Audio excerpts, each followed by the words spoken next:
Salam sehat untuk kita semua, damai di hati, bersyukur kepada Tuhan oleh karena kebijaksanaan dari Tuhan, kasih dan kemurahan Tuhan, kita boleh dipercayakan Tuhan untuk menghirup udara yang segar, memiliki kekuatan dan kesehatan, dapat diberikan Tuhan segala kenikmatan yang Tuhan boleh percayakan di dalam kehidupan kita untuk mendatangkan kebaikan di dalam kehidupan kita. Tetapi melalui hal-hal seperti ini, saudara-saudaraku, biarlah kita mengingat kembali akan pengorbanan Tuhan yang menjadi juru selamat kita, yang menjadi sumber kesehatan di dalam kehidupan kita masing-masing. Kita masuk di dalam pokok pembahasan dalam buku Bugar Selamanya yang dituliskan oleh hamba Tuhan Kai Kusma dengan topik sisi lain dari kekerasan. Ayat inti kita terdapat di dalam Hakim-Hakim 5 ayat 31. Demikianlah akan binasa segala musuhmu ya Tuhan, tetapi orang yang mengasihinya bagaikan matahari, terbit dalam kemegahannya. Kita ikuti keterangannya. Dalam salah satu proyek komitmen membaca Alkitab, kita akan sampai di kitab Hakim-Hakim. Pada saat itu tiba, perhatikanlah kejeniusan para penulis Alkitab yang menyingkat lebih dari 2000 tahun, sejarah menjadi sekitar 200 halaman. Kita sampai pada Hakim-Hakim 4 dan menemukan gambaran yang jelas tentang peristiwa penyerangan yang dipimpin oleh Deborah, Nabiya dan Hakim Israel. Sekali pasukan musuh berhasil dikalahkan, cerita berakhir seperti berikut. Pada pukul 6.00, Sisera jenderal yang melarikan diri menerima keramatan Mahan Yael yang memberinya susu untuk diminum. Kemudian saat dia tidur, Yael memukulkan patok ke kepalanya, maka matilah orang itu. Hakim-Hakim 4 ayat 21. Kalau kita baca kisah kehidupan bangsa Israel, sebelumnya juga di mana Tuhan mengizinkan bangsa Israel untuk dapat dijajah dengan berpuluhan-puluhan tahun. Kemudian Tuhan mengirimkan dalam Hakim-Hakim 4 ayat 1, Tuhan mengirim Ehud untuk menjadi seorang pahlawan bangsa Israel untuk membebaskan mereka. Tetapi pada Hakim-Hakim 4, dalam cerita Hakim-Hakim 4, Tuhan mengutus Ehud untuk membebaskan bangsa Israel. Ketika bangsa Israel diizinkan Tuhan untuk menikmati kehidupan tanpa gangguan suatu apapun dari negara yang mau menyerang mereka, 80 tahun lamanya Tuhan memberikan suatu situasi zona yang nyaman, memberikan keselamatan kepada mereka. Tetapi di tengah-tengah zona nyamannya mereka, Tuhan mendapati mereka tidak setia. Mereka membangun suatu lembu, mereka membangun sebuah tempat untuk penyembahan berhala di tengah-tengah kehidupan mereka. Dikatakan ketika Ehud mati, Tuhan mengizinkan bangsa Israel dijajah oleh Raja Kanaan yang namanya adalah Yabin, yang menjajah bangsa Israel 20 tahun lamanya. Dalam cerita ini, Tuhan tidak mengirimkan seorang laki-laki untuk membebaskan bangsa Israel pada saat itu. Pelajaran di dalam kehidupan kita bahwa ketika Tuhan memberikan kehidupan kita suatu kebahagiaan, suatu kenikmatan, ada banyak hal yang patut kita syukuri, ada banyak hal yang patut kita nikmati di dalam kehidupan ini, tetapi terkadang Tuhan harus memberi cambukan, Tuhan harus memberi teguran, Tuhan harus memberi shock terapinya untuk menyadarkan kita di tengah-tengah zona nyamannya kita. Di titik zona nyamannya kita, Tuhan akan mendapati kita perlahan-lahan di dalam situasi zona nyamannya kita. Kerohanian kita akan mati. Oleh karena apa? Kita melupakan Tuhan, di mana Tuhan memberikan segala kenikmatan, kebaikan-kebaikan hidup di dalam kehidupan kita. Tetapi Tuhan harus memperingati bangsa Israel. Tuhan harus memperingati manusia di atas dunia ini dengan terapi syoknya. Melalui apa? Contohnya, mungkin kesakitan yang Tuhan izinkan di dalam kehidupan kita. Melalui kematian keluarga kita, melalui kecelakaan, bahkan apapun yang hilang dari kehidupan kita, yang membuat kita jadi kecewa, yang membuat kita akan berbalik kepada Tuhan sebagai Sang Pencipta. Yang satu-satunya yang harus kita hormati dan harus kita ingat bahwa segala sesuatu yang Tuhan percayakan di dalam kehidupan kita, itu semua adalah milik Tuhan. Dan Tuhan percayakan untuk menjadi alat Tuhan, untuk menjadi berkat bagi orang-orang yang ada di sekitar kita. Pelajaran dari Deborah adalah seorang nabiya, status yang sangat luar biasa yang Tuhan boleh berikan kepada Deborah, seorang perempuan pejuang kebenaran di tengah-tengah keadaan bangsa Israel yang sangat menyedihkan. Oleh karena apa? Oleh karena perbuatan mereka, mereka merasakan setiap konsekuensi dari pilihan-pilihan yang mereka ambil. Dari setiap pilihan-pilihan yang mereka pilih di dalam kehidupan mereka. Pelajaran dari Deborah, di sini adalah dikatakan bahwa dia adalah seorang istri. Walaupun dia hanya seorang istri, tentunya bagi kita di zaman modern ini, menjadi seorang ibu rumah tangga itu bukan suatu status yang luar biasa tentunya. Bukan suatu status yang membanggakan. Tetapi di dalam pelajaran yang Tuhan berikan di saat ini, bahwa status yang tertinggi yang Tuhan boleh berikan kepada seluruh perempuan yang atas di dunia ini adalah sebagai seorang istri. Sebagai seorang ibu yang dapat mendidik, yang dapat membimbing, yang dapat menuntun keluarganya kepada kebenaran-kebenaran yang Tuhan mau untuk kita pelajari. Di mana kita mau belajar mengenal Tuhan sebagai juru selamat kita. Kita boleh belajar bagaimana Tuhan yang memberi kehidupan ini, Tuhan juga yang berhak untuk memberikan setiap posisi-posisi yang Tuhan boleh percayakan saat ini kepada kita semua. Deborah bukan hanya sebagai seorang istri yang melayani suaminya, yang melayani keluarganya, tetapi Tuhan memberi tanggung jawab yang luar biasa. Tuhan mengeksplor, Tuhan menunjukkan talenta yang luar biasa dari Deborah. Dikatakan di dalam Hakim-Hakim 4 ayat 4 di sana dikatakan, pada waktu itu Deborah seorang nabia, istri Lapidot, memerintah sebagai hakim atas orang Israel. Ayat 5, ia biasa duduk di bawah pohon korma Deborah antara Rama dan Betel di pegunungan Efraim. Dan orang Israel menghadap dia untuk berhakim kepadanya. Jadi tentunya saudara-saudaraku, seorang nabia yang dipercayakan Tuhan untuk bernubuat, untuk menyampaikan sebuah pesan dari Tuhannya kepada bangsa Israel pada saat itu. Dia adalah seorang hakim. Kalau kita masukkan sejarah ini, cerita ini di dalam kehidupan kita sekarang, tentunya tidak jauh berbeda dengan pekerjaan-pekerjaan seorang hakim, seorang pembela kebenaran, benar-benar seorang pembela kebenaran. Deborah adalah perempuan yang sangat bertanggung jawab. Dia sangat berjuang dengan kebenaran. Dia sangat bertanggung jawab dengan keselamatan umat-umat Tuhan yang Tuhan percayakan kepadanya. Deborah adalah seorang perempuan tangguh yang tidak takut untuk membela kebenaran dari bangsa-bangsanya. Deborah adalah seorang wanita yang bijaksana dan penuh hikmat, di mana dia selalu dicari orang-orang pada saat itu untuk bertukar pikiran secara positif, untuk mencari solusi dari setiap permasalahan yang dialami oleh umat-umat Tuhan pada saat itu.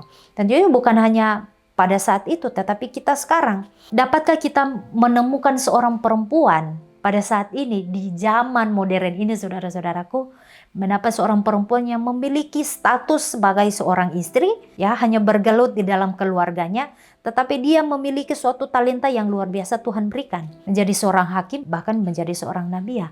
Perpanjangan mulut dari Tuhan untuk membebaskan orang-orang yang ditawan oleh karena perbudakan dosa kita masing-masing. Tentunya ini menjadi pelajaran bagi kita. Dengan judul sisi lain dari kekerasan. Mengapa Tuhan mengizinkan kekerasan itu terjadi di dalam kehidupan umat-umat Tuhan hingga saat ini. Kita lanjutkan. Lalu kita beralih ke Hakim-Hakim 5. Apa yang terjadi dengan tempo cerita buku tersebut? Deborah telah membuat lagu tentang pertempuran tersebut. Dan itu dimasukkan ke dalam catatan Alkitab. Kisah yang sama terulang kembali. Mengapa? Hakim-Hakim 5 terbaca seperti nada untuk film dokumenter. Bayangkan seorang sutradara menciptakan adegan pembuka, orang-orang berpergian dengan ketakutan karena musuh menyergap di jalan.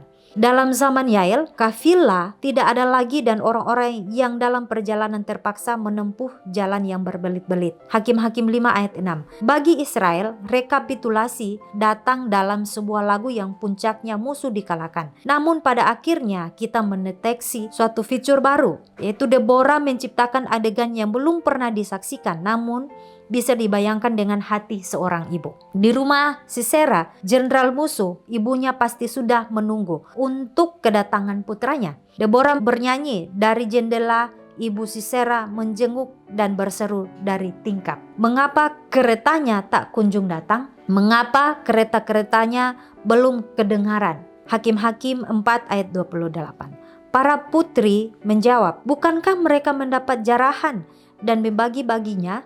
Gadis seorang 2 untuk setiap orang jarahan. Kain berwarna sehelai 2 untuk Sisera. Jarahan kain sulam aneka warna sehelai 2 untuk leherku. Dalam Hakim-Hakim 4 ayat 30. Ini bukanlah produksi amatir. Deborah tahu karakternya. Kita telah menjelajah melalui pandangannya. Penceritaan kembali ini layak untuk mendapat jeda dalam catatan Alkitab. Seperti yang diingatkan Deborah kepada kita tentang sisi lain dari kekerasan. Saat Anda mendengar berita-berita pada hari ini, berhentilah sejenak dan pikirkan kembali rasa sakit hati mereka yang kehilangan orang-orang terkasih karena kekerasan. Meskipun mereka mungkin adalah musuh. Jadi saudara-saudaraku, pelajaran bahkan cerita dari Deborah ini sangat relevan. Ya, sangat nyata di dalam kehidupan kita masing-masing. Setiap hari kita mendapatkan situasi seperti ini, di mana Tuhan mengizinkan kekerasan, mengizinkan suatu penderitaan di dalam kehidupan kita untuk menjadi cambuk, menjadi shock terapi Tuhan untuk mengingatkan kita bahwa di dalam zona nyamannya kita tidak akan damai, kita tidak akan aman. Oleh karena di dalam zona nyamannya kita akan ada di situasi melupakan Tuhan hari demi hari. Kita ada di zona nyaman, membiarkan dosa-dosa kesayangan kita untuk dapat merenggut nyawa kita sedikit demi sedikit. Ada satu pepatah yang dikatakan bahwa dosa setiap hari yang kita lakukan ketika kita tidak dapat membunuhnya setiap hari, Tuhan akan mengizinkan dosa itu untuk dapat berbalik membunuh kita secara perlahan tetapi pasti.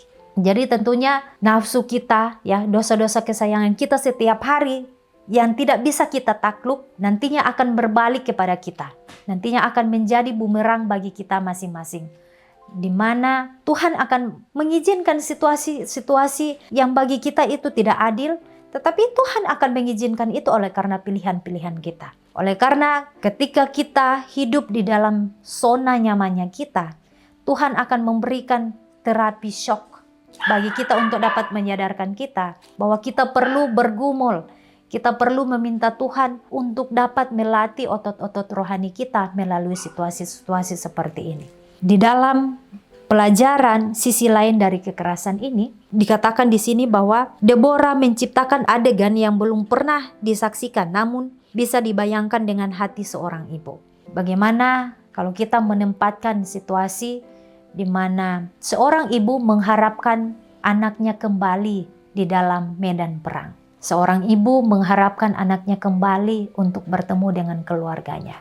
Tetapi dalam cerita ini Tuhan mengizinkan anaknya yang menjadi seorang panglima Raja Kanaan waktu itu untuk menjemput kematiannya.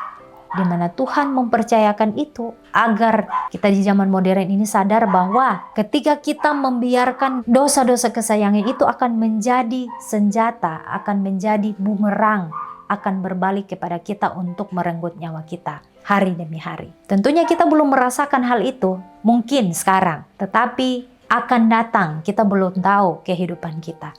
Tapi ketika Tuhan memberikan shock terapi bagi kita, mari kita sadar bahwa kita harus keluar dari zona nyamannya kita.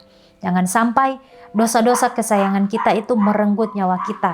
Seperti yang diceritakan dalam buku Hakim-Hakim 4 ayat 1 sampai 31. Di mana panglima dari Raja Kanaan ini menjemput ajalnya. Kita boleh belajar bahwa ketika Tuhan memberikan shock terapi di dalam kehidupan kita, memberikan ujian-ujian iman di dalam kehidupan kita, tentunya saudara-saudaraku, jangan biarkan kebahagiaan-kebahagiaan sesaat ini menjadi tempat kita untuk berlari.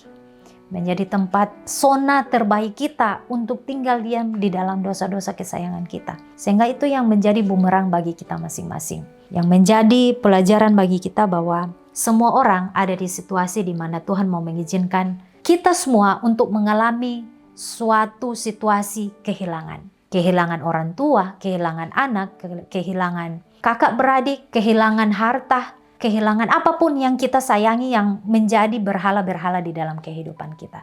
Sehingga melalui pelajaran ini, saudara-saudaraku, Tuhan mengingatkan melalui pelajaran Deborah bahwa kehidupan kita harus stabil antara kehidupan pekerjaan, di dalam rumah tangga, sebagai istri, sebagai seorang perempuan, tentunya menjadi seorang perempuan yang kuat, seperti Deborah, yang menjadi seorang pejuang di dalam kehidupannya, menjadi seorang pejuang yang Tuhan percayakan tugas dan tanggung jawab yang luar biasa kepadanya. Dia menjadi inspirasi para wanita hingga saat ini, di mana dia menjadi berkat bagi orang lain, menjadi berkat bagi keluarganya.